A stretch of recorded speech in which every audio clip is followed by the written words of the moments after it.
who joins a stranger in the rain, only to walk away with a heart forever changed.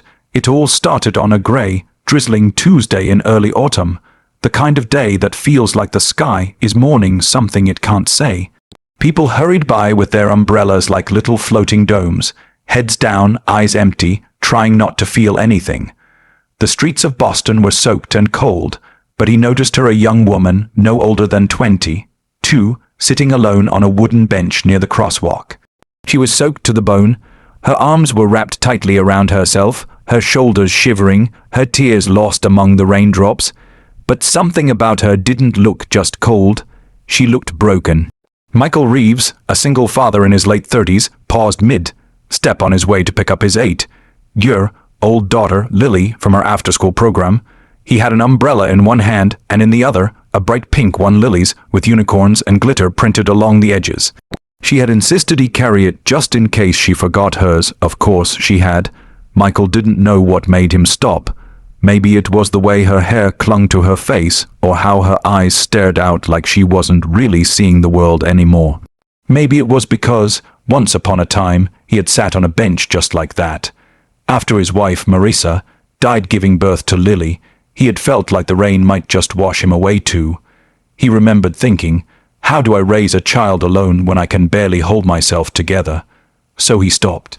He walked over slowly and crouched in front of her. She flinched when he spoke. Hey, you okay? She didn't look at him, just shook her head, small and silent. He glanced down at her soaked hoodie, her trembling hands. He felt a pang of helplessness, then looked at Lily's umbrella. Without a word, he opened it and held it over her head. She blinked up, confused, meeting his eyes for the first time. Hers were red and swollen. You can take this, he said gently. It belongs to my daughter. She won't mind. That was the beginning. Michael didn't ask too many questions.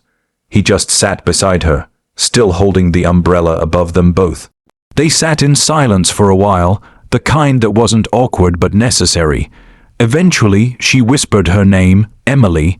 He offered a half-smile and introduced himself. Michael could have left it at that, but something in him wouldn't let him. Instead of heading straight to Lily, he called the after-school center to say he'd be late. Then he asked Emily if she wanted a hot drink. She nodded.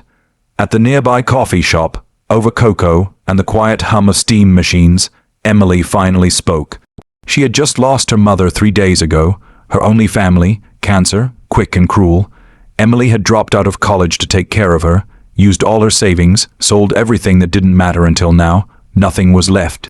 Her apartment lease was ending. Her friends had disappeared. She didn't know where to go. She didn't want to go on. Michael listened, not with pity, but with understanding. He didn't give her a speech. Just nodded and told her about the night Lily was born, about Marissa's last breath, about how he'd sat in a dark nursery, surrounded by pink blankets, terrified and alone, how it had taken every ounce of him not to run away. But I didn't, he said softly, because Lily needed me. And in the end, it turned out I needed her more. Tears rolled down Emily's cheeks again, but this time they weren't just grief. They were something else. Connection, relief, the beginning of healing. The days that followed turned into weeks. Michael didn't have much, but he gave what he could. A spare room in his small apartment. A job at the community center he managed part-time. Introductions to kind people who had once been there for him. Emily, in return, helped with Lily picking her up from school, cooking dinner, even teaching her piano on an old keyboard she found at a thrift store. At first people whispered, a young girl living with a single dad, but Michael didn't care, and neither did Lily, who took to Emily like a long-lost sister. For the first time in years, their home was filled with laughter, music, and the smell of something other than frozen dinners. There were still hard days, of course, nights when Emily would wake up crying, days when Michael would sit in silence staring at Marissa's photo, bills that piled up, stress from work, but they leaned on each other. A wounded pair, slowly stitching each other's hearts back together. One crisp December afternoon, Emily came home holding a folded piece of paper. Her hands were shaking as she handed it to Michael. A college acceptance letter. She'd reapplied, secretly, using Michael's address. She'd gotten in with a scholarship. He stared at her for a long moment, then pulled her into a hug. It was the first time he cried in front of her. "You did it," he whispered. "I'm so proud of you." The night before she left for school, the three of them sat on the porch, sipping hot cocoa, wrapped in blankets. Lily leaned against Emily, sleepy-eyed and content. The stars blinked above them like quiet witnesses to everything they'd been through. "You changed my life," Emily said, looking at Michael. "You gave me more than a place to stay. You gave me a reason to try again." Michael shook his head, smiling. "No, you just needed someone to believe in you until you could believe in yourself." She nodded, eyes glossy. Then Lily perked up. "Can I visit you when you're at college?" Emily grinned. "Only if you bring the umbrella." The final shot of the video fades out on that same bench where it all began. Rain is falling again, but this time a young man sees someone else crying, and he opens his umbrella pink with faded unicorns and holds it out. Because kindness spreads, because broken hearts can heal, because even in the rain, sometimes a stranger becomes your lifeline. And sometimes just one umbrella changes two lives forever. Sometimes just one umbrella changes two lives forever because it's never really about the umbrella. It's about the choice to stop, to see someone who is invisible to the rest of the world, to step into their storm and offer a piece of shelter even when you're carrying your own burdens. That pink umbrella, printed with fading unicorns and carried more out of routine than purpose, was never meant to be profound. It was just something his daughter liked, something bright in the gray, something small and childish, and yet, in that moment, it became a symbol of something so much more. Empathy in action, the kind of quiet humanity that doesn't come with applause or headlines, but changes the course of a person's life just the same. When Michael handed that umbrella to a stranger crying in the rain, he wasn't thinking about transformation or fate or even doing something extraordinary. He just remembered what it felt like to sit in that kind of cold, where the rain on your skin feels like confirmation that you're as alone you fear, and he did the only thing that felt right. He chose not to walk away, and in that one small act, he unknowingly altered two futures, hers and his. For Emily, it wasn't about staying dry. It was about the first moment in days, maybe weeks, where someone saw her pain and didn't run from it. Someone reached in instead of turning away. That pink umbrella didn't just cover her from the rain, it interrupted her spiral, pierced the numbness, and reminded her that people, even strangers, can still be kind, and that maybe the world hadn't given up on her just yet.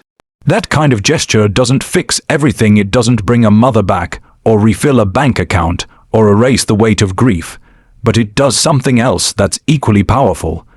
It opens a crack in the wall we build around ourselves when life feels unbearable. It lets in a sliver of light, and when you're drowning in darkness, that sliver is everything. For Michael, that day was also transformative. He didn't realize how much of himself had been locked up, how many parts of him had gone quiet since Marissa's death. Being a single father had required survival structure, sacrifice, strength, but in taking care of Lily, he'd forgotten how to take care of his own heart. Watching Emily fight her way back to life, watching her show up for his daughter, laugh in the kitchen, cry quietly when she thought no one was looking, reminded him of his own humanity, of the parts of him that weren't just a parent or a provider, but still a man with deep feelings, a heart still capable of being moved. In helping her heal, he was healing too without even realizing it. That umbrella became a bridge between two people whose lives were marked by loss, but not defined by it. And Lily, watching it all, saw something else. She saw that love didn't have to be romantic to be powerful. She saw that families could form not just through blood, but through choice, through kindness, through the decision to show up for someone else again and again. She saw that grief could live alongside joy, and that the people you let in after heartbreak don't erase the ones you lost. They add to the story. They carry it forward. Years later, when Emily stood on a college graduation stage, she carried that umbrella with her, not because it was practical, but because it was a reminder of everything that had come after that rainy day. Every class she finished, every job interview she nailed, Every night she tucked Lily into bed while Michael worked late. Every moment she wanted to give up but didn't, and Michael was there in the front row, holding Lily's hand, tears in his eyes. Because when you make the decision to love someone, even just by offering an umbrella, you take on a small responsibility for their future, and watching that future unfold is its own reward. The story didn't end with the rain stopping. It didn't end when Emily moved out or when Lily started high school. It never really ended, because what started with a pink umbrella became part of a much bigger legacy, one that kept rippling out. Years later, Emily would stop for someone else, a teenager sobbing outside a library, a stranger stranded at a bus stop.